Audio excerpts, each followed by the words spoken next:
Good evening, everybody. I hope everybody is doing okay. We are glad to be back with another Facebook Live chat from Symphony Tacoma this evening. We just had a beautiful track of Debussy, L'après-midi d'un faune, performed by Symphony Tacoma Orchestra a few years ago. I am not sure if you got the chance to hear that, because I'm not sure if we were actually live at that point.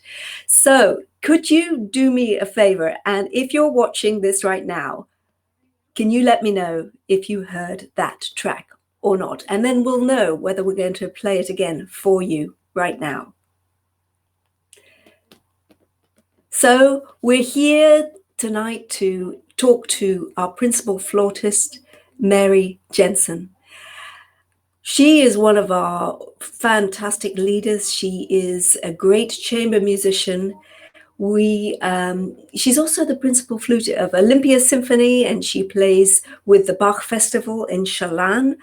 She also solos, and she has a wonderful full studio of music. So I'm hearing from you. You heard the track. That was Symphony Tacoma performing one of my personal favorite pieces, Debussy, Prélude à l'après-midi d'un faune. And just to give you a little context to this piece, it was written by Debussy in the late 19th century, and it is based upon the beautiful and moving poem by Stéphane Mallarmé. And this poem is also one of the most important French literature poems in the last 100 plus years. This piece of music that responds to that has become an iconic piece, perhaps Debussy's most important work. Why is this? Well, when you listen to it, you fall sumptuously into dreamy land. The faun, which is half goat and half man, is the character that you see in this music, which is depicting an impression of this poem. The faun is like the Greek god of Pan, who was the god of nature, and is always depicted playing the flute or the pipe. And so, of course, Debussy picks flute for this instrument to open the piece.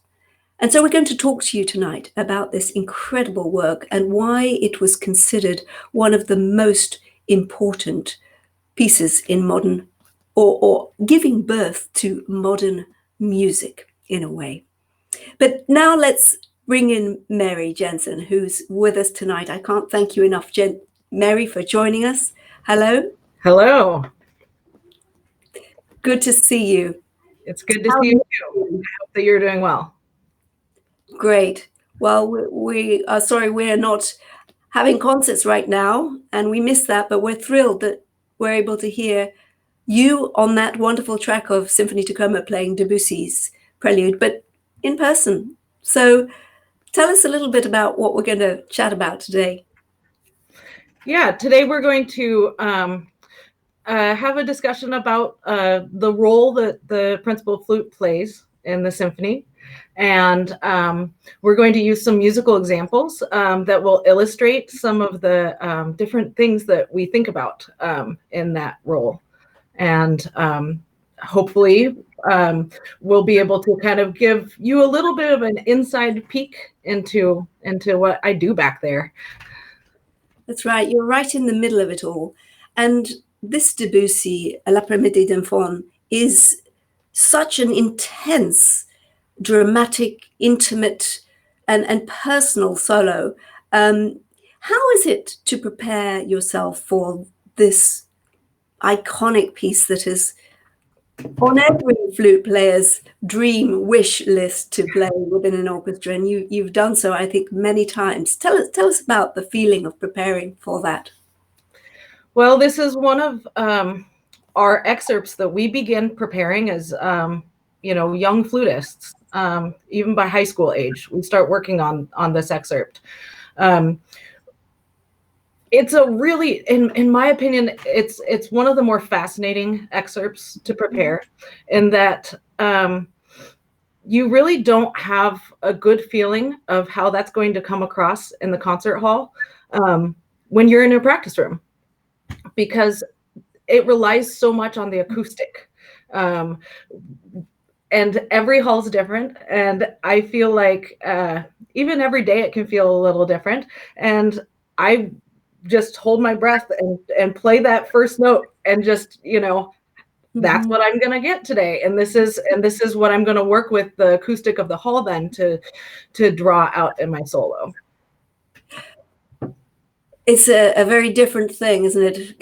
Conductors also struggle with the preparation when you're not in the hall itself. You have to imagine so much. And I'm sure you have to also imagine how it feels there to be totally the only thing that people are waiting and listening for. Now, we are getting some comments, and I just want to say hi to everybody out there. Please do comment and share. Let's make this a really wonderful community opportunity to engage with Mary, to ask us questions, and we will make sure we have some time for those. But Mary, I'm sure we're all burning. I see your flute. Could you play that sleepy opening, that dreamy start, the faun who's exhausted himself chasing after the nymphs and the fairies has got to the point where he's given up and he is just burning, and starts this incredible yawn into the flute, and that takes us into dreamland. Yeah.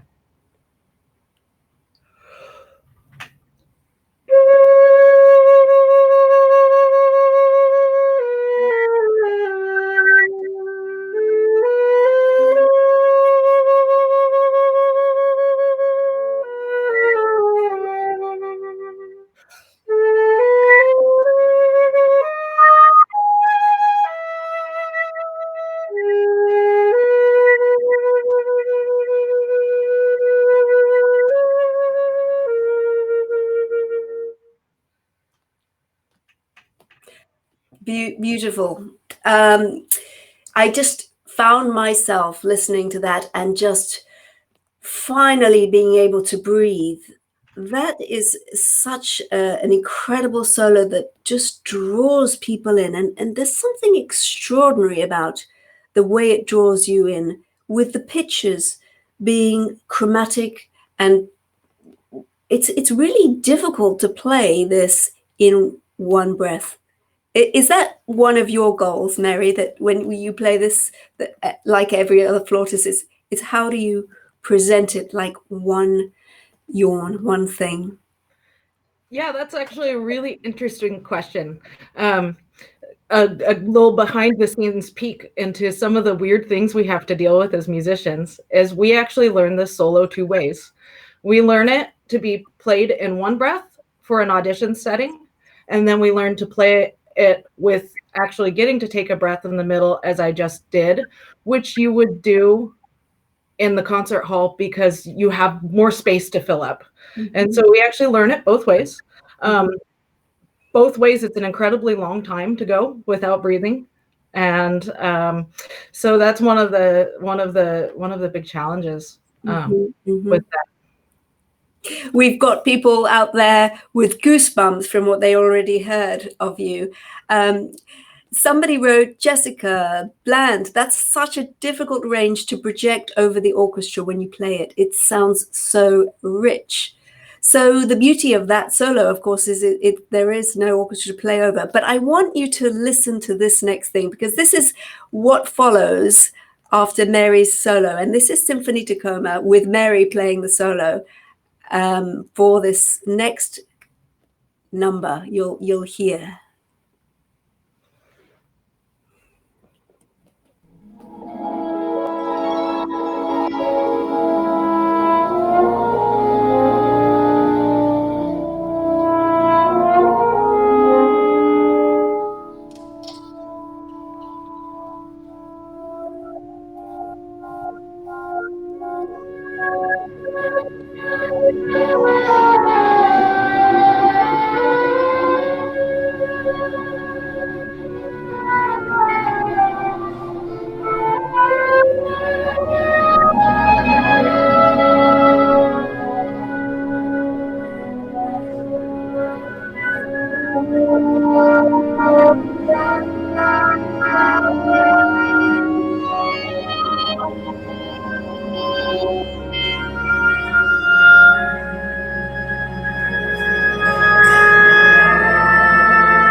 we just wanted to take you into that beautiful world of symphony Tacoma and try out this as an experiment. I'm not sure how the sound came across. We're in a platform here called Be Live, and we'd like to hear from you out watching this out there. How is the sound coming across to you? Is that sounding almost as beautiful as it really was the night that you heard it? And whilst you send in your answers, let's take a few questions. We have a question from Joanne Johnson Galesh. Mary, could you share with us a little about your musical background and your training? Well, my background, my musical background started right around birth. My mom is a flute teacher. And so from the time I was born, I sat and listened to her teach flute lessons. And by the time I could talk, it was all I talked about. And when I was about 2, I got my own little wooden flute that I carried around the house and drove everybody crazy playing on. And then I started playing the flute in earnest and studying when I was 6. I obviously studied all through school, and then after I graduated high school, I attended Oberlin Conservatory of Music in Ohio, where I did a double major in both flute and historical performance, and I have a performance diploma from there. That's fascinating, because I think the study of historical performance is something that is extremely important to be a very well-rounded musician, and that comes across very much in your playing, because we have so many different styles that we play with Symphony Tacoma. An orchestra such as ours plays everything from modern day jazz, pops performances, all the way back to Debussy, Prélude à l'après-midi de faune, and Wagner, and then go back to Mozart, and that's such a different style to play. We have some questions coming, and I want to make sure that we have time to share those with you. I'm sorry the sound wasn't quite as good, and we have a trick that we've been communicating backstage. There is a backstage, actually. This is my cell phone backstage to our technical director here, who's going to try something on the next excerpt. But Mary, do you play piccolo? Have you played solo? Have you soloed on piccolo? I have actually played a piccolo concerto with an orchestra before. Vivaldi wrote a handful of piccolo concertos. So yes. In the role of principal flutist, it is rare to have piccolo parts. The piccolo parts are typically attached to second flute and third flute parts, or are standalone. However, it seems like about once a season, I do have a piece that I end up switching back and forth between flute and piccolo.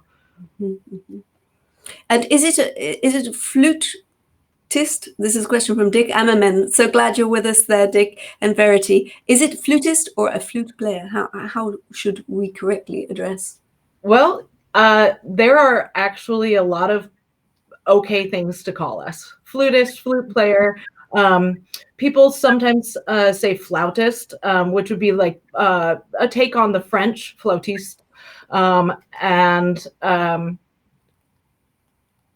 my favorite, because I think it's just hilarious, is flutinist. Like a lutenist is also a proper term for a flute player.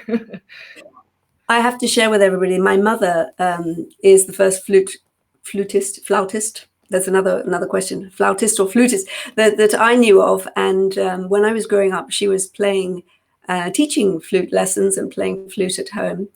And as a result, it was one of the instruments I got to tootle on a little bit as well.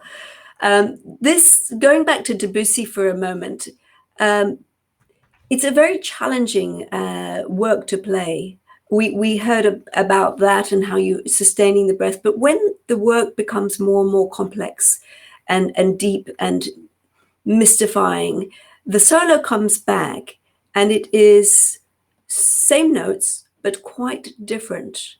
Can you share how you approach that? And then we're going to try and see if we can hear that excerpt, the Symphony Tacoma, with a slight technical change on the audio.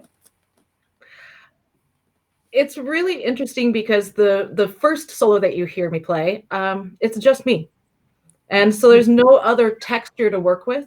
But when it comes back later, first of all, it's different. It's no longer in the same time. It's in a different time. And then I'm playing now with the orchestra. And so I think of changing the color of my sound to blend, especially with the other woodwinds.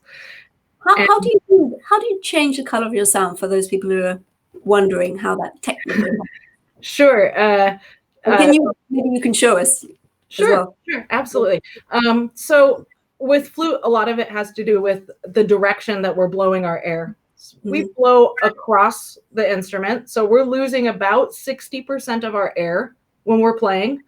A pretty inefficient instrument versus anything that has a mouthpiece or a reed where you're actually really all your air is going into your instrument. But it gives us this wonderful tool, which is then we can play with that angle of air. I'm sure we've all blown across a pop bottle. And if you think of really blowing down into the pop bottle, you're going to get a richer, more focused sound like. Or I could simply just lift up my airstream and get maybe a more pastel type of sound when we think in color, a little gauzier, a little foggier. So I can play the same note, but get some different quality of sound out of that just based on my air angle. When I'm playing this solo by myself at the beginning, I'm using a particular tone color. I like it to be rich, but still have some transparency to it. Whereas then once it's with the group, I have to let a little bit of the transparency go from the sound and focus it in a little bit more. So that way I don't get lost with the other musicians. It's amazing how the concentration to do a certain technical aspect is a hard thing to balance when you're just trying to be purely simply in the moment of something rich and luscious and beautiful. You have to be, as I described to my conductors, you have to be in several places at once. You have to be purely in the moment, but you also have to be aware of what technically you need to do to get to that point. Yeah. And then you have to be also at the same time planning what actually is happening next. So you're on several tracks at once, and we know how extraordinary the brain is. And when I see the sort of science information about what happens to us when we play music, and our brains, these two left and right sides, suddenly start fizzling and going bananas in all directions. That's really what happens when, for example, you are on stage doing the most extraordinary things. How about we hear that excerpt later on with the music from Symphony Tacoma, from our performance?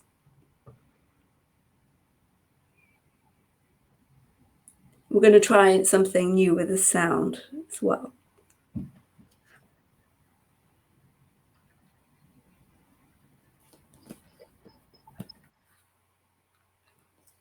Just waiting for the sound to start.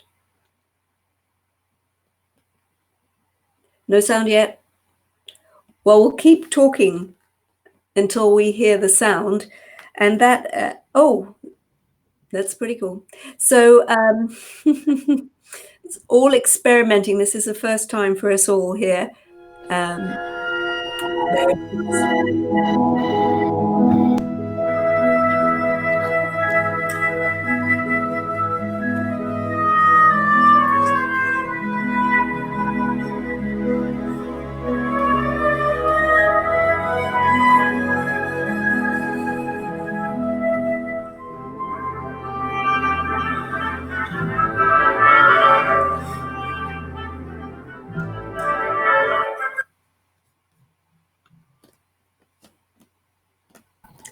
Great. this, when it comes back from this extraordinary, what was a 9/8, and then it becomes a 12/8, and then becomes a 4/4, we divided things into triplets, and there's this beautiful lush chord underneath you. How does that feel when the strings just gonna sit there and vibrate, and you play that melody on top of it with utmost freedom? It's And very satisfying. It's very, very satisfying. It's a great feeling. There's this kind of magic thing that happens when you have this bass, and then you join in, and when I was discussing color and stuff earlier, we create whatever we want to make at that moment. And so it's kind of exciting to get to craft that, and to really think about, in the moment, I'm both feeling the music, but I'm also analyzing what do I want to do to make this sound the best, and being able to join into somebody else's sound is one of the really most interesting things to be able to do. And that leads us into another thing that we've talked about in preparing this evening's chat with everybody is to be principal flautist. You have to be not only a great soloist, a great technician, a great leader. You have to be able to blend, but you're also very much a chamber musician. And so you have to switch between the solo and then the listening and participating as a group. There's a great solo that works, we talked about, from the Mendelssohn Reformation Symphony. Yes. Perhaps you could tell us about your perspective of these other roles you have. Yeah. Well, from a general standpoint, I absolutely just adore the chamber music aspect of Principal Flute, particularly with the other woodwinds. We have the opportunity, especially if you're playing something like Mendelssohn or Brahms, that kind of era of music, Schubert, that kind of stuff, really uses woodwinds and choirs, and we get to create unique sounds together with that. In this piece, I think, has such a great example of how I can shift and switch hats really quickly from soloist to chamber musician. This solo is to the beginning of the last movement of the Mendelssohn Reformation Symphony. Pretty good on topic for Easter weekend here. Yeah. And the flute actually starts out like a cantor to introduce the hymn, A Mighty Fortress is Our God. And so the flute gets to state the theme, but then halfway through the phrase, the rest of the woodwinds start to come in and join, and so I immediately switch from this soloist, this cantor, to part of the choir. Would you be that cantor for us? And Absolutely. we wish everybody a happy Easter. Let's think of this beautiful piece. Yeah.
Martin Luther Choral, the Festeborg ist unser Gott, based on this wonderful chorale, his original hymn. And let's hear it now with Symphony Tacoma and try our luck again with the sound.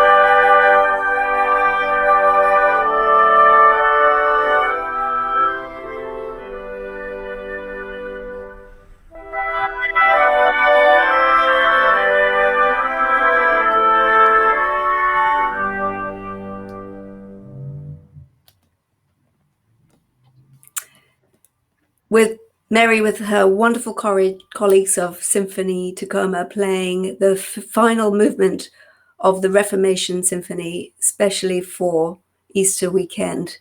We have some questions that I wanted to have everybody hear an answer, a quick answer to. So I'll whiz through them, Mary. Are you ready? Absolutely. Yep. Okay. Do the woodwinds of Symphony Tacoma ever have sectional rehearsals? We actually do not. We only rehearse in the full orchestra. It is our responsibility, however, if there's anything that we need to work out, we might use our break time, or we will discuss with each other and stay a few minutes after rehearsal, or agree to all show up early the next day, and we will lead ourselves through some work to make sure that everything, and we don't need to use the rest of the orchestra's time for that, or Sarah's time for that, and so we do some work by ourselves. I often see the woodwind players there extremely early before rehearsal, still working in the break, and often playing after until we get kicked out. Another question from Julie Dunbar. Thank you for watching, Julie. We really appreciate your Julie is a wonderful board member, and thanks for being with us tonight. What are the few different techniques that are required between flutists and piccolos? Oh, that's a really good question. A lot. Mm-hmm. The piccolo and the flute have completely different pitch tendencies. So notes that might be sharp on the flute are flat on the piccolo.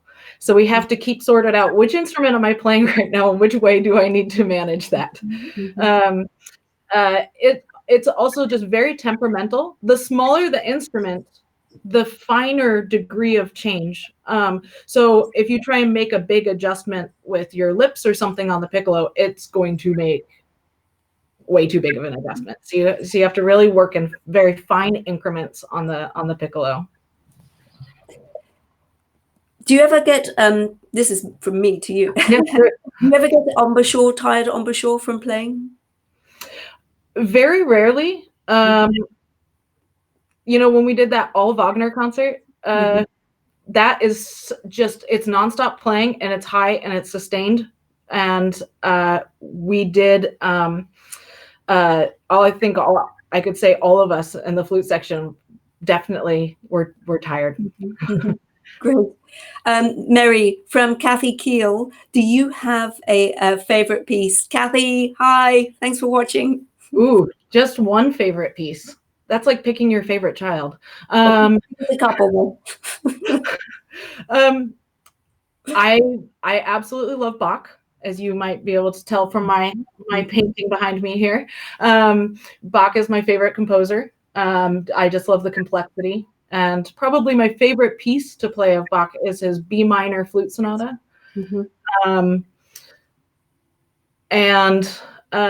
I think if I had to pick a favorite symphony, I think I would pick Schubert 9.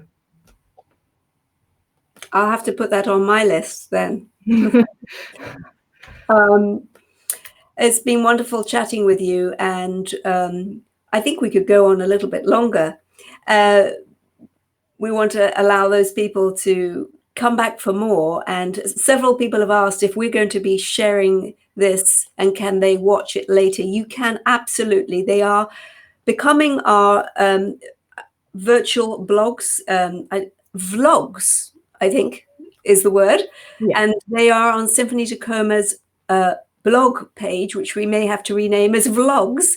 And certainly we hope that people will tune in weekly. We will be continuing this as much as we can.